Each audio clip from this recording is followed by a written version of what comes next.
BAM MMA Fight Club na Sinduna to Makha Leikaida Ngasi Nongmagi Club War Manipur Pangthokhre Makha tarakpada Aztecs BAM MMA Fight Club ki founder oidiba thongnaujam bambabna phongdorakpada matam kuirabadagi MMA hograkpadagi tauge khanduna lakpa manglan amani haina phongdoraki Club War Manipur haibasi Manipurda lairiba fighter MMA khaktangi natana event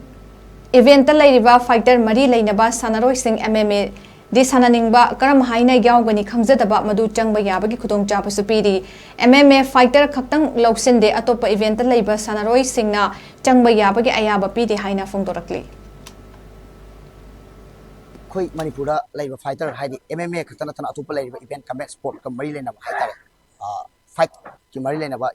event singje sida laiba sanaroi singna MMA di sananingba MMA kamai tora changba khangzadaba MMA amtang thokjaraga di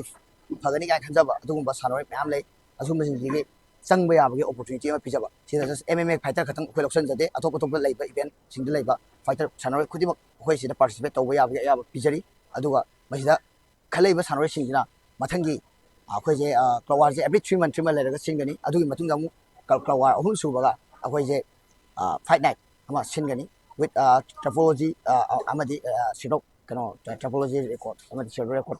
chan bhai tare du fight ama singani adumana sinjage khali aduma koi manipur la iba sanoi singje promotion tawnaba puthoknaba haide akoi sidagi guwahati or delhi chalaga sanabada changiba paisa je tasina akoi manipur sumai sin targadi akoina moilamda chalaga sanaba adumana makoina so akoi sida lamda laga sana tarde akoi sen changbi changsu yam handagani aduga akoi ju honabi changsu